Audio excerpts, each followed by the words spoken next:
Housing in the United States is often described as resilient. Prices fluctuate, markets cool, then recover.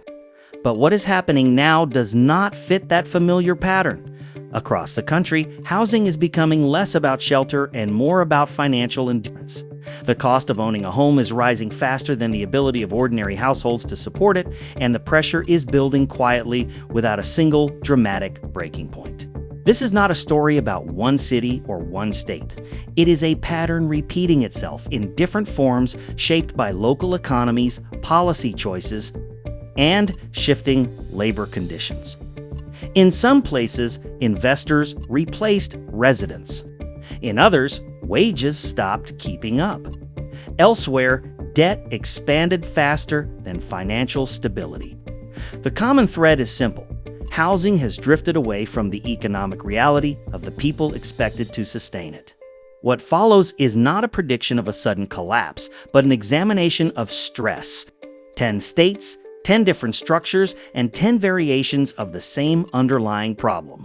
Together, they reveal how America's housing system is being tested. Not by a single shock, but by the slow accumulation of costs that many households can no longer absorb. Florida's housing market looks strong on the surface. Home values remain elevated, construction cranes still dot the skylines of Miami, Tampa, and Orlando, and population growth is often cited as proof that demand remains healthy. But beneath that appearance, Florida's housing market is being held together by forces that have very little to do with the financial stability of the people who actually live and work there. This is not a market supported by local wages or long-term owner-occupants.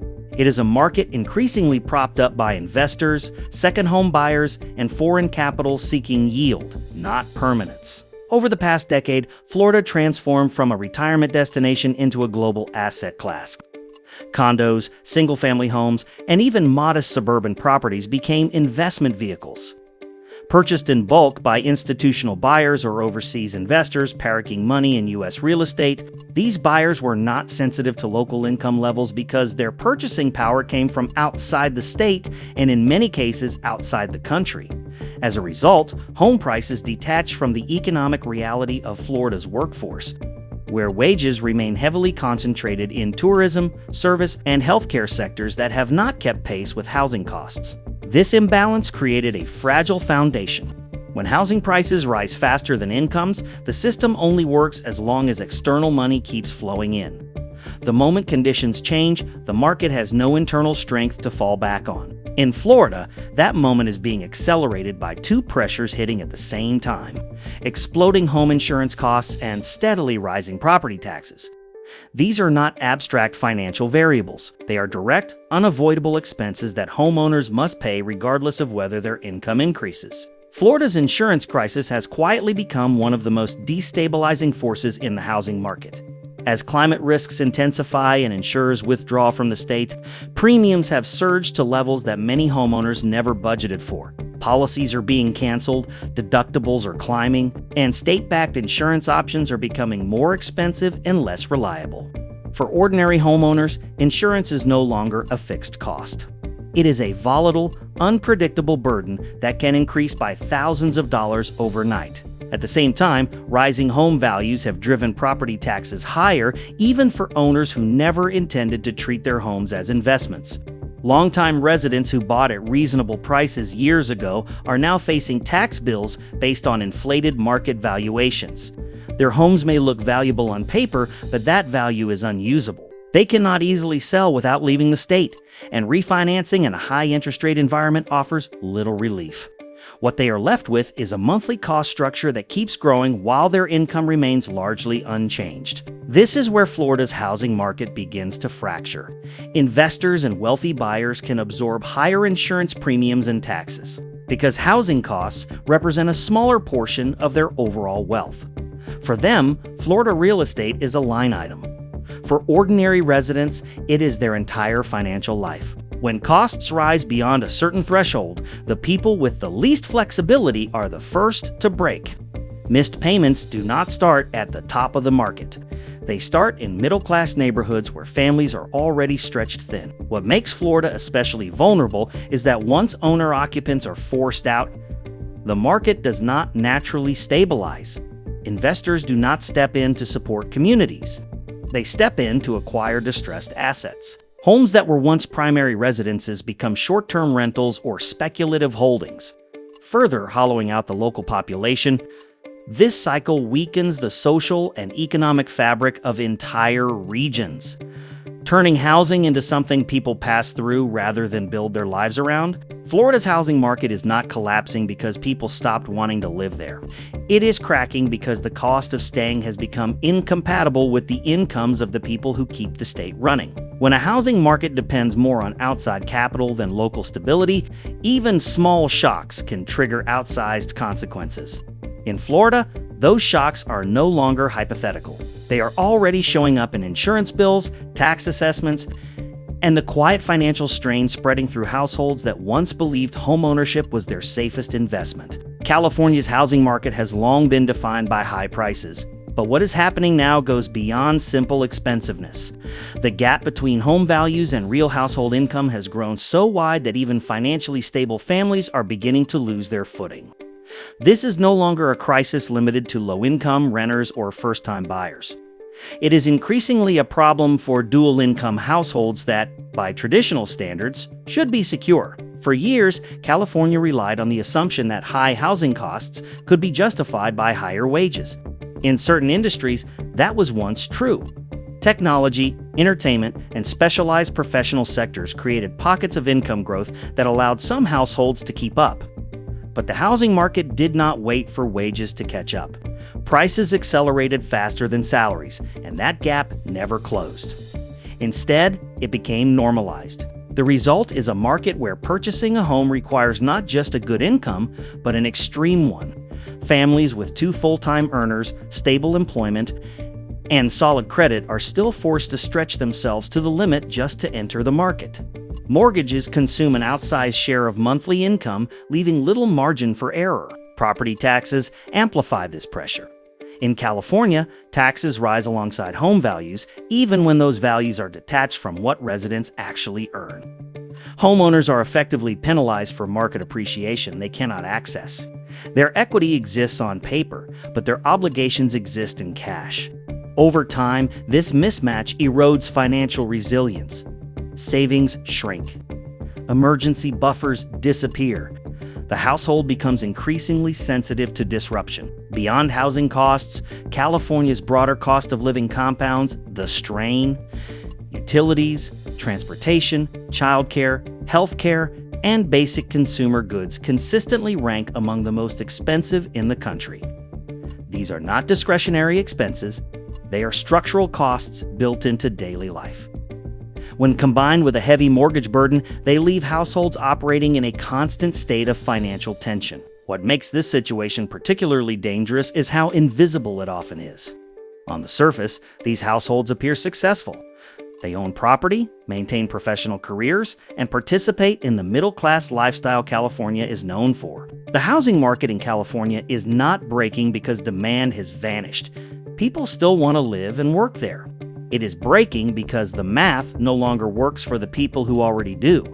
When a housing system requires 2 strong incomes just to survive, it leaves no room for life events, economic shifts, or personal setbacks. And when those pressures accumulate, the first signs of failure do not appear as dramatic crashes, but as quiet exits, delayed payments, and households slowly being forced to reconsider whether staying is financially possible at all. For years, Texas was presented as the model of a healthy housing market. Land was abundant, regulations were lighter, and builders could respond quickly to demand. As people moved in from more expensive states, construction accelerated at an unprecedented pace. Entire suburbs appeared almost overnight, built on the assumption that population growth would continue indefinitely. But housing markets are not driven by optimism alone. They are driven by affordability. And in Texas, that foundation is beginning to crack. The surge in construction created a level of supply that now exceeds what the market can realistically absorb. New homes continue to come online, but the pool of qualified buyers has shrunk dramatically. Rising mortgage rates have fundamentally changed the equation. Monthly payments on newly built homes are far higher than what buyers were calculating just a few years ago. Even in a state once considered affordable, the cost of borrowing has erased that advantage. Unlike older housing markets, Texas relies heavily on new construction to sustain prices and economic activity. Builders do not have the option to simply wait indefinitely. Inventory sitting unsold ties up capital and increases financial pressure. As homes remain on the market longer, incentives grow. Price reductions, rate buydowns, and hidden discounts become necessary just to move inventory. These are not signs of strength. They are early indicators of imbalance. Property taxes intensify the problem. Texas has no state income tax, but it compensates with some of the highest property tax rates in the country. For homeowners, this means housing costs do not stabilize after purchase. Even if mortgage rates were to fall, property tax bills continue to rise as assessments increase. For many buyers, the tax burden alone is enough to push monthly payments beyond what they can sustain. This creates a market where homes exist, but affordability does not. Families may want to buy, but qualifying for a mortgage that includes high interest, high taxes, and rising insurance costs becomes increasingly difficult. As a result, demand weakens not because people are leaving Texas, but because fewer people can afford to commit to long-term ownership under these conditions. The danger in Texas lies in how quickly sentiment can shift. A market built on rapid growth and continuous construction depends on confidence. When buyers hesitate, builders are forced to adjust, and those adjustments ripple outward. Texas does not face a housing problem rooted in scarcity. It faces one rooted in excess colliding with affordability limits. When supply overwhelms demand in a high-cost borrowing environment, prices do not collapse overnight. They soften, stall, and gradually weaken. And in a state where housing growth has been a central economic engine, that slowdown carries consequences far beyond the real estate market itself. Arizona's housing market, particularly in and around Phoenix, experienced one of the fastest price surges in the country during the pandemic years. Homes were bought at record speed, often above asking price, and sometimes without even being seen in person. What appeared to be explosive growth was, in reality, a wave of speculation fueled by cheap credit, remote work, and the belief that prices could only move in one direction. A significant portion of that demand did not come from long-term residents. It came from buyers treating homes as financial assets rather than places to live. Investors, short-term renters, and speculative buyers flooded the market, absorbing inventory at a pace that pushed prices far beyond what local incomes could reasonably support. As long as borrowing costs remained low, this imbalance stayed hidden. That environment has now changed. Higher mortgage rates have removed the fuel that powered speculative buying. Demand has slowed, transaction volume has dropped, and price growth has stalled. In some areas, values have begun to soften. This shift exposes a market that was never anchored to stable fundamentals. When prices stop rising, speculative demand does not stabilize the market. It exits it. For many homeowners, the timing could not be worse. Buyers who entered near the peak are discovering that their homes are worth less than they paid, while their mortgages remain fixed at elevated prices. This is the definition of negative equity, and it carries serious consequences. Selling becomes difficult without taking a loss. Refinancing offers no relief in a high-rate environment.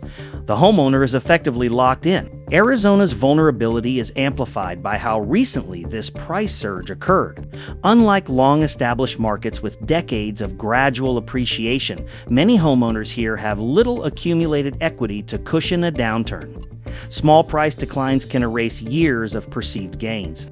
When that happens, financial stress spreads quickly, especially among households that stretch themselves to compete during the buying frenzy. The broader economic structure of the region adds to the risk. Job growth has been strong, but wage growth has not kept pace with housing inflation. As costs rise and home values flatten, the promise of affordability that once attracted new residents begins to fade. Without continuous inflows of new buyers willing to pay higher prices, the market loses momentum. Arizona's housing market is not unraveling because people no longer want to live there.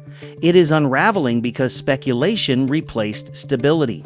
When a market is built on expectations of perpetual price increases, even a pause can trigger strain. In Phoenix and its surrounding communities, that strain is showing up as stalled sales, shrinking demand, and homeowners caught in positions they never planned to be in. Nevada's housing market is inseparable from the structure of its economy. In cities like Las Vegas and Reno, employment is heavily concentrated in entertainment, hospitality, and tourism. These industries can generate strong income during good times, but they are inherently volatile. Hours fluctuate, tips vary, and job security is closely tied to consumer spending and travel trends. This volatility creates a housing market built on income that is never guaranteed. During periods of economic expansion, this instability is easy to ignore. Workers can qualify for mortgages based on strong recent earnings, overtime, and tip-based income. On paper, the numbers work. But housing costs do not adjust when income does. Mortgage payments remain fixed even as hours are reduced, shifts are cut, or seasonal slowdowns set in. What begins as a manageable obligation can quickly become a financial strain. Nevada's housing boom encouraged many workers to buy at elevated prices, often stretching their budgets in the process. Rising home values created the impression of security, reinforcing the idea that ownership was a safe and logical step. But this security depends on income consistency, something Nevada's core workforce rarely has. When economic conditions soften, even slightly, that illusion fades. A small reduction in tips or a shorter work week can disrupt an entire household budget. For workers without large savings or stable salaries, there is little buffer to absorb these changes. Missed payments do not occur because of sudden unemployment alone. They happen gradually, as income weakens month after month while expenses remain fixed. The risk in Nevada is not driven by overbuilding or lack of interest in housing, it is driven by fragility. A housing market tied to unpredictable earnings is always vulnerable to external shocks. Tourism does not need to collapse for stress to emerge. A slowdown is enough. As consumer behavior shifts and discretionary spending tightens, the effects ripple outward. Hotels adjust staffing, entertainment venues reduce hours, and workers feel the impact almost immediately. Housing, however, responds more slowly, trapping households in obligations they can no longer comfortably meet. Nevada's housing market illustrates a fundamental imbalance. When long-term financial commitments are based on short-term income stability, the system works only as long as conditions remain ideal. Once that balance shifts, the pressure moves quickly from paychecks to mortgages. Turning housing from an asset into a source of persistent risk, Idaho's housing market did not rise because of a long-term transformation in its local economy. It surged because of an external shock. During the remote work boom, Idaho became a destination for higher-income workers relocating from more expensive states. What followed was a rapid escalation in home prices that far outpaced anything the state's labor market could support. These new buyers arrived with salaries anchored to tech hubs and corporate centers thousands of miles away. For them, Idaho homes appeared affordable, even at inflated prices. For local residents, those same homes became unreachable almost overnight. The market shifted from being shaped by local demand to being driven by income streams that did not originate in the state. This dynamic created a housing market without a stable foundation. Local wages in Idaho are concentrated in sectors that traditionally support modest housing costs: manufacturing, agriculture, retail. And local services did not experience the kind of income growth needed to justify the sudden rise in prices. The disconnect between what homes cost and what residents earn widened quickly, leaving much of the population priced out of ownership. As remote work policies began to tighten and companies reassessed long-term flexibility, the flow of high-income migrants slowed. With that slowdown, demand weakened. But prices did not adjust smoothly. Homeowners who purchased near the peak found themselves in a market where appreciation stalled, yet carrying costs remained high. Without continued inflows of outside income, the market lost its upward momentum. Idaho's vulnerability lies in its lack of internal support. When prices are driven by external demand, stability depends on that demand continuing indefinitely. Local buyers cannot step in to replace departing or hesitant remote workers, because their purchasing power was never part of the equation to begin with. This leaves the market exposed to prolonged stagnation or gradual decline. The long-term risk is not just falling prices, but erosion of trust in homeownership as a viable path. Young families and longtime residents face a reality where buying feels permanently out of reach, while those who bought at elevated prices face limited options if conditions worsen. In both cases, housing becomes a source of uncertainty rather than security. Idaho's housing market reveals the danger of growth without roots. When prices rise faster than the economic structure beneath them, the result is a market that looks strong until it is asked to support itself. Without external income propping it up, that strength proves difficult to sustain. UTA's housing market has been shaped by a unique demographic reality. It is one of the youngest states in the country, with a large share of households formed by young families entering homeownership earlier than the national average. This created strong demand for housing and, for a time, reinforced the belief that the market was fundamentally healthy. But behind that demand lies a growing dependence on aggressive credit. Many young households in Utah entered the housing market with limited savings and high expectations of future income growth. Rising home prices and competitive bidding pushed buyers to stretch themselves financially, often taking on large mortgages relative to their current earnings. Low interest rates made these decisions appear manageable, masking the long-term risk embedded in high leverage. As costs across the economy increased, that risk became harder to ignore. Housing expenses are only one part of a family's financial obligations. Childcare, healthcare, transportation, and basic household costs have all risen, placing additional strain on budgets that were already tight. For families relying on steady but modest income growth, these pressures accumulate quickly. What makes this situation particularly fragile is the lack of margin. Young households with high debt loads have little room to absorb disruption. Income stagnation, even without job loss, can be enough to destabilize finances. A single unexpected expense can push payments past what a household can realistically manage. UTA's market is vulnerable not because families are irresponsible, but because the system encouraged them to commit early and heavily. Credit availability expanded faster than financial resilience.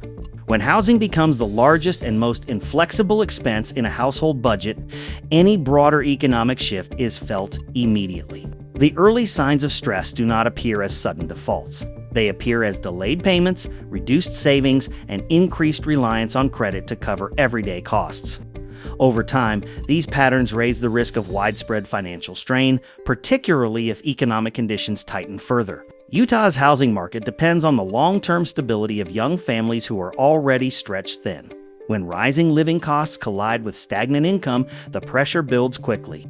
In such an environment, even a modest downturn can have an outsized impact. Turning early homeownership from a symbol of security into a source of vulnerability, Colorado's housing market built its reputation on growth. Cities like Denver, Boulder, and Colorado Springs attracted new residents with strong job creation, lifestyle appeal, and a perception of long-term economic momentum. For years, rising home prices were framed as a natural consequence of that success. But the market's current vulnerability lies in what happened after prices peaked. Housing values surged rapidly, driven by migration and investor interest, while wage growth failed to keep pace. Many buyers entered the market at or near peak valuations, assuming that income growth would continue to offset higher costs. That assumption has not held. Salary increases have slowed, bonuses have become less reliable, and job mobility has tightened. The result is a growing mismatch between housing obligations and earning power. For homeowners who bought at elevated prices, this mismatch creates a form of financial paralysis. Monthly mortgage payments remain high, especially for those who purchased with limited down payments or refinanced at higher rates. Selling is difficult without accepting a loss, and refinancing offers little relief in a high-interest environment. These households are effectively locked into expensive commitments with few exit options. The pressure is compounded by rising costs beyond the mortgage itself. Property taxes, insurance, and maintenance expenses continue to increase, even as household income growth stalls. Over time, these incremental costs erode financial stability. What once felt manageable becomes a constant source of stress. Colorado's housing market is particularly sensitive to shifts in confidence. Buyers who feel uncertain about future earnings are less willing to take on large, long-term debt. As demand softens, price growth stalls, reinforcing the sense that peak conditions have passed. This dynamic feeds back into homeowner behavior, discouraging mobility and freezing market activity. The risk in Colorado is not an abrupt collapse, but prolonged strain. A market where prices remain high while income growth slows leaves households exposed to even minor economic disruptions. Without meaningful wage acceleration or significant price adjustment, affordability remains out of reach for new buyers and burdensome for existing ones. Colorado illustrates how a housing market can appear strong while becoming increasingly rigid. When buyers are locked into high-cost mortgages and incomes lose momentum, housing shifts from an engine of opportunity into a constraint. That shift, once underway, is difficult to reverse. Washington's housing market has long been supported by the strength of the technology sector. High salaries, stock-based compensation, and consistent job growth created a sense of insulation from broader economic pressures. In cities like Seattle and its surrounding suburbs, housing prices rose on the assumption that tech-driven income would continue to expand. That assumption is now being tested. The technology sector operates in cycles, and recent waves of layoffs exposed how quickly financial stability can change. Many homeowners in Washington built their budgets around compensation structures that included bonuses, equity grants, and steady upward mobility. When layoffs arrive, those income streams disappear almost instantly. What remains is a fixed housing obligation designed for a very different financial reality. Even short periods of unemployment or reduced income can have outsized effects. Mortgage payments in Washington are high relative to national averages, and housing-related costs leave little room for disruption. Savings that once served as a buffer are depleted quickly when job searches stretch longer than expected or when reemployment comes with lower pay. The problem extends beyond individual job losses. Layoffs reduce overall confidence across the market. Buyers become cautious, transaction volume slows, and price growth weakens. This creates pressure on homeowners who are counting on appreciation or equity growth as a form of security. When prices stagnate, that fallback option disappears. Washington's vulnerability lies in concentration. When a housing market depends heavily on one industry, any shock to that industry ripples outward. Tech does not need to collapse for housing stress to emerge. A slowdown is enough to expose how tightly household finances are tied to continued high compensation. What makes this situation particularly destabilizing is speed. Tech income can rise quickly, but it can also fall just as fast. Housing, however, does not adjust at the same pace. The result is a mismatch between income volatility and long-term financial commitments. Washington's housing market reflects the limits of sector-based security. When economic stability is anchored to a single industry, even well-paid homeowners can find themselves exposed.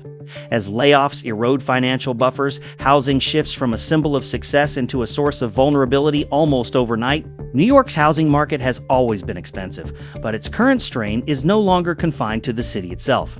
The pressure has spread outward into suburban areas that were once considered financially safe for middle-class homeowners.